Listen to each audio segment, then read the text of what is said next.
The morning sun had only just begun to sweep across the worn concrete of the Harborview Public School when the scream shattered the peaceful daytime air.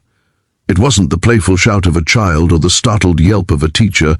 It was sharp, desperate, and so full of terror that it sliced straight through the calm and lodged itself inside the chest of Rowan Hale, a janitor who had lived long enough to recognize the unmistakable sound of someone pleading for help.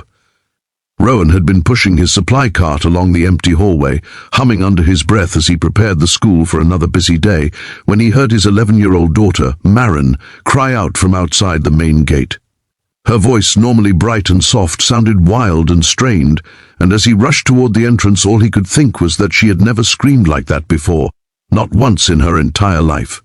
He didn't know it yet, but that moment would change everything. It was the moment that would drag him out of the shadows he had lived in for years, the moment that would reveal who he truly was, and the moment that would bring the Navy Admiral to his doorstep less than 24 hours later.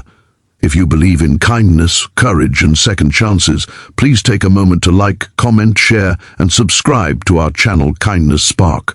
Your support helps stories like this reach more hearts. Rowan sprinted across the courtyard in the early daylight glow, his legs burning, his pulse hammering against the walls of his skull. He expected to see Maren hurt or in danger, but when he burst through the gate, what he saw instead made something older, darker, and deeply buried awaken inside him. Something he thought he had laid to rest long ago. 3 grown men surrounded a terrified teenage girl who was cornered against the brick wall just beyond the school fence. She looked no older than 16, trembling violently as one man gripped her wrist while the other 2 laughed and closed in on her. And, standing helpless a few feet away, was Maren, tears spilling down her cheeks as she begged the men to stop. Rowan didn't stop to think.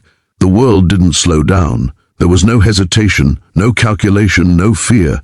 There was only movement, a fierce instinctual surge as he hurled himself toward them. The first man didn't even see him coming. Rowan's shoulder collided with him so hard that the impact echoed across the courtyard, sending the man crashing onto the ground. The second turned, startled, and swung wildly.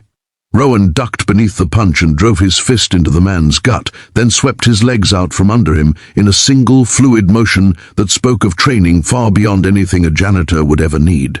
The third man lunged, grabbing for him, but Rowan twisted his wrist, shoved him backward, and sent him stumbling into the brick wall before pinning him with a pressure hold that left him gasping in shock and pain. It lasted less than a minute. 3 men down, a girl saved, a daughter protected, and Rowan, breathing hard but not shaking, not frightened, not unsure, looked more like a soldier stepping out of a past he never spoke about than a janitor earning minimum wage. The teenage girl, whose name he would later learn was Kiora Wade, collapsed into sobs as Maren hugged her tightly. Meanwhile, bystanders who had witnessed the scene from across the street started gathering, whispering in disbelief. Some filmed, some called campus security, others simply stared.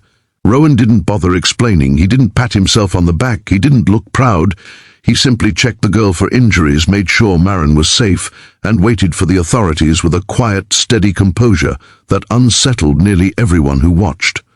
Officers arrived within minutes, and though they took statements and thanked him, Rowan could feel their eyes lingering on him longer than necessary. Men don't fight like that unless they've been trained. Men don't move like that unless they carry pieces of a past no one sees. Word spread quickly. By midday, videos of the incident circulated through the school and trickled onto local feeds.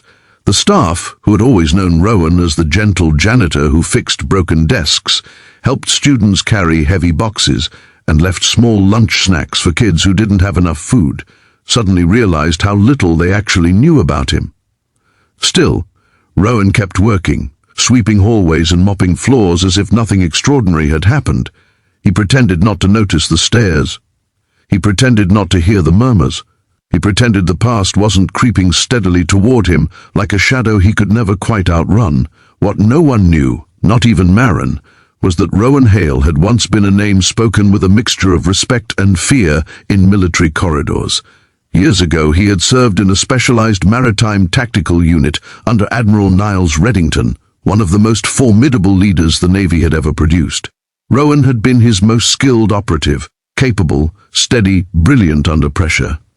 But after a mission went horribly wrong, costing the lives of 2 teammates and nearly costing him his daughter, Rowan walked away from the military world entirely. He chose a quiet life, a simple job, and anonymity. He worked nights, raised Maren alone after her mother's death, and never once let the world know who he had been, until that morning. By the next day, everything changed. It was early afternoon when the school's front office called Rowan over the intercom, asking him to come to the main entrance. He assumed it was about the incident. He expected more questions from law enforcement or administrative staff. What he didn't expect was to find a black sedan parked at the curb, polished so clean it reflected the bright daytime sky like glass. And stepping out of that sedan was a tall, broad-shouldered man in full navy dress uniform, adorned with medals that shimmered faintly in the sunlight. Admiral Niles. Reddington, the last man Rowan ever thought he'd see again. The office staff froze. Teachers standing nearby fell silent. Students whispered with wide eyes. The Admiral carried an aura that demanded respect, but his gaze softened, not with pity, but with something like recognition, when it landed on Rowan. He approached with quiet steps, studying the man in Janitor's coveralls who once stood at his side on missions that few people alive even knew existed. Rowan didn't salute. The Admiral didn't expect him to.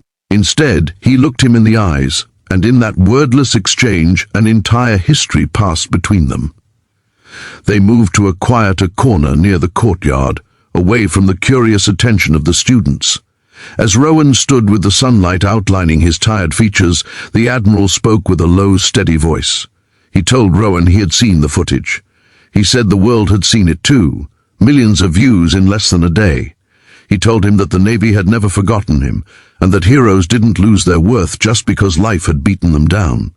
But Rowan shook his head softly, insisting he wasn't a hero, that he had made mistakes, that all he wanted was to raise Maren in peace, earn an honest living, and stay far away from the world he once walked away from. The Admiral listened, nodding, understanding, but then he told him something Rowan hadn't expected. Kiora Wade, the girl he had saved, was the niece of a high-ranking Navy officer.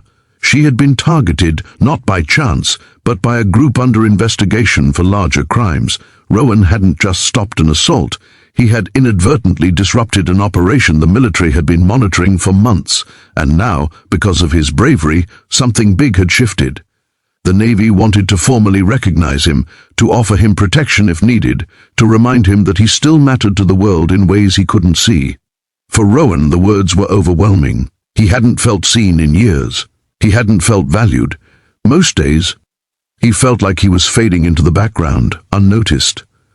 But the Admiral saw him, not as a janitor, not as a failing father doing his best, but as the capable, courageous man he once was, and still was deep inside.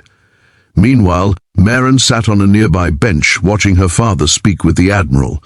Her eyes shimmered with pride she could barely contain.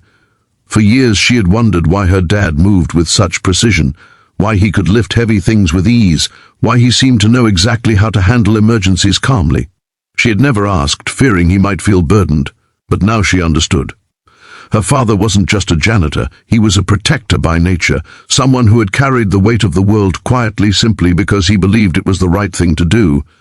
The Admiral eventually stepped away, leaving Rowan with a card and a promise that he could call any time. But more importantly, he left him with something Rowan hadn't felt in a long time: dignity.